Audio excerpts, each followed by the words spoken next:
consciousness, higher consciousness. Well, what we've done here is we've added in, the programmers, they take advantage of another layer of this, or build another layer in. Because even though this is where you are on a conscious level, the programmers go in and start unlocking information for you. Of course, they do that through the mathematical systems, or how they move the energy up and do the processing in your frontal lobe to solve conflicts.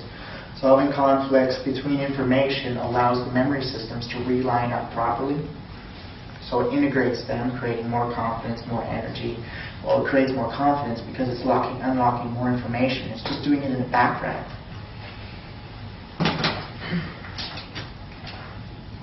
Did I show you guys this other part of the consciousness system?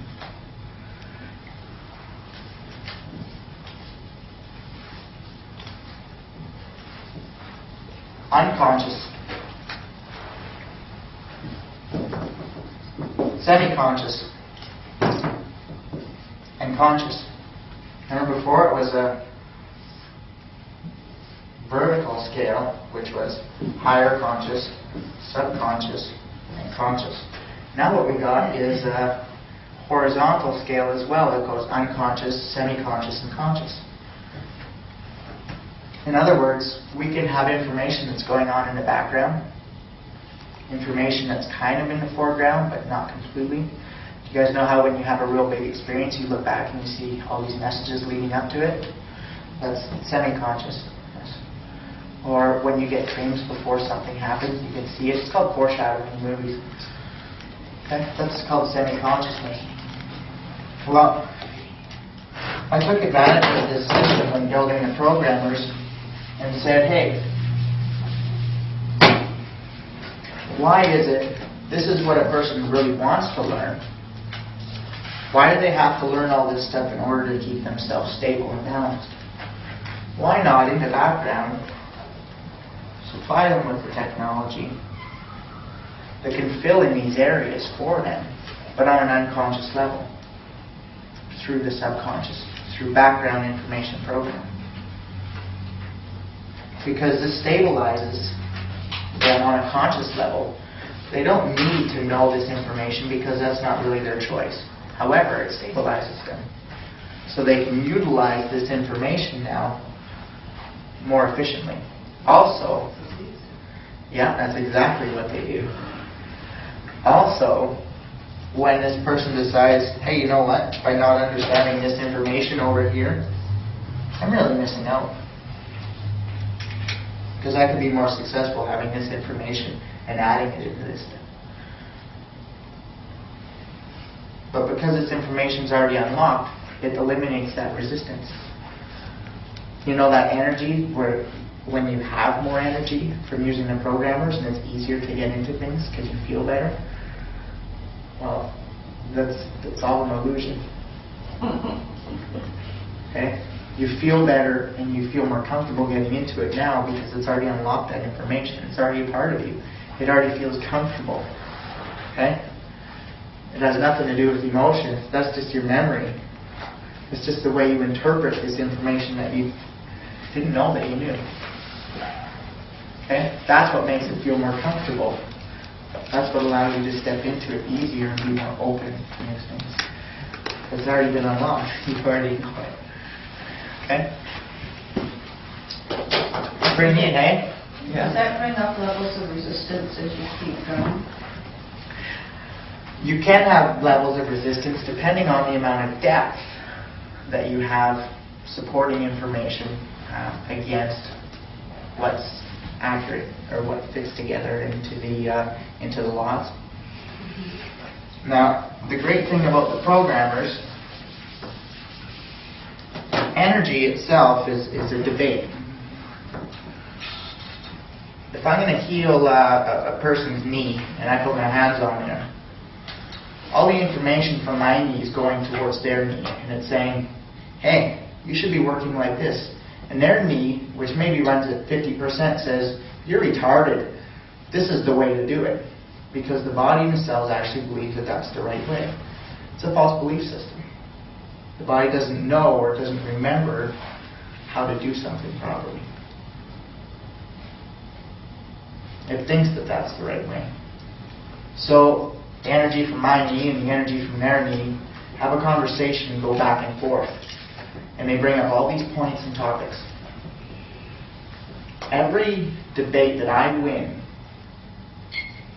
I get their knee a bit better. Every debate they win, my knee gets worse.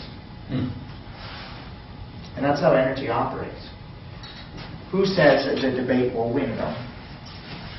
Debate will win as a numbers game. If I have 5,000 reasons why, and their knee only has 1,000 reasons, I win the debate. If they got 300 ways and I've only got 295, they win the debate on that area. It's a numbers game. Okay? How do you amplify your numbers? Integrate your information system together. The more things that I can go into depth and debate on, even though you might think that they're irrelevant, it's supporting information, remember, with all the levels. The more levels that I have supporting any information that's in my head, the more chances I have to win the argument. Okay? How does that hit the subconscious? How does that? Subconscious is the processing unit that does the calculation at an accelerated level. But if it's unconscious, how do you know how many levels of... How do you know how much depth you have? How much energy you have? How much confidence you have? How good your body feels? Yeah, for depth. Yeah. And you can always add more depth by listening to your language for little flaws or little gaps or spaces or places where your voice doesn't resonate properly. Because there you can know, okay, I need more information there. When I do presentations in front of you guys, these systems are always running. That's why my next seminar is always different, like the introductory power plate ones, or the introductory Perfect Play Programmer seminars are always different. But they're always different because it's my body testing all the different systems and all my different languages. And it figures out, okay, which ones do I like, which ones don't I like? Which ones does the audience like? Which ones do they not like? Where do I lose them? Where do I gain them?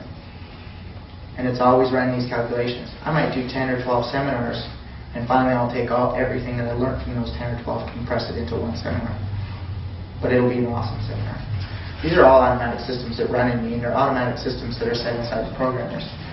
From creating the collective, you guys will know that video, these are all different little programming tweaks that's built into this collective that automatically starts initiating from using the programmers. So these are all kinds of cool little tweaks.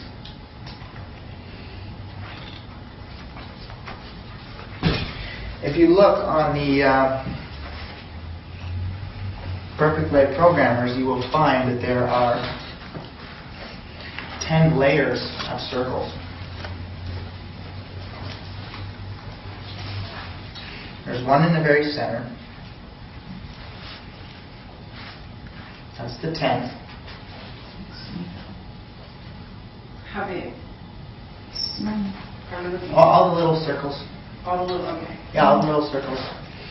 There's one in the center, which is number 10. That's the 10th system where everything all fits together, right? Remember the capstone?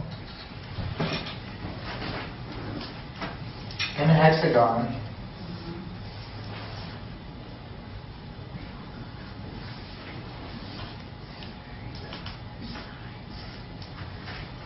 There's actually 6 pyramids.